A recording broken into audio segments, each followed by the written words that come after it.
λοιπόν γκάρ, στο Γερεβάν της Αρμενίας, ζούσε ένας έμπορος, ο Μαρτυρός, μαζί με τη γυναίκα του τη Λισκουή.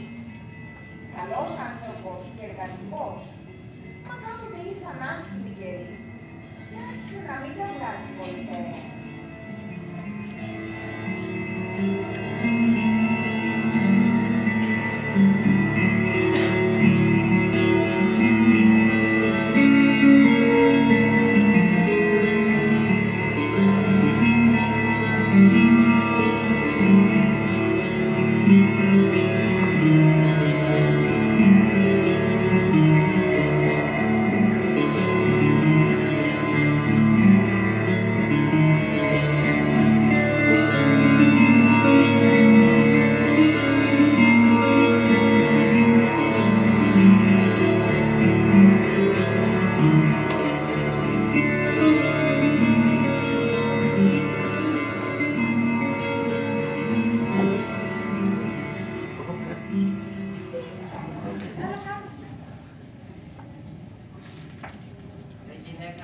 Πάω να σκάσω το κακό μου.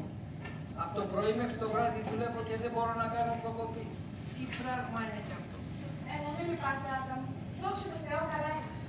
Τι δικιά μας τηλέφωνα, τα παιδάκια μας είναι καλά. Κάνε πρώτη βοήθεια να μάθω που είναι κάθε μέρα.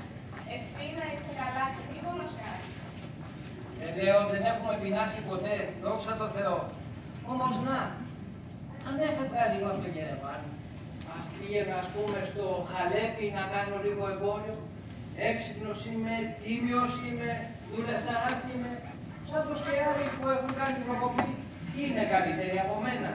Αχ, τον Μαρτυρός, τόσες φορές τα έχουμε πει αυτά, πάλι τα ίδια. Αφού το υποσχέθηκες στο μερίδι τον πατέρα σου. Εσύ μόνος σου δεν το λες κάθε φορά που σκέφτεσαι να φύγεις. Και αυτός ο πατέρας μου, τι με έβαλε και έδωσε αυτή την υπόσχεση.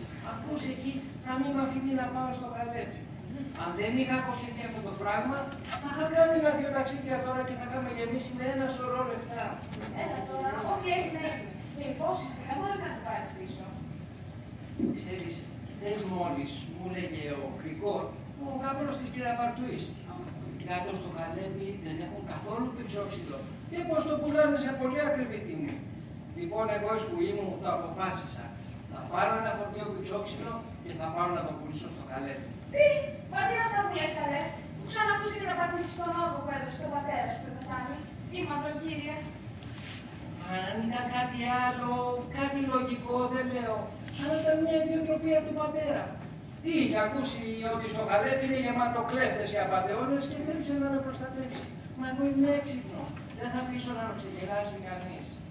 Λοιπόν, η σκουή μου το αποφάσισα. Θα αγοράσω 20 κατάρια πηξόξυλο. Θα νοικιάσω 20 πουλάρια το γαναρός και θα φύγω για το Χαλέπι. Καλά, ό,τι δεις εσύ, Άδωνο.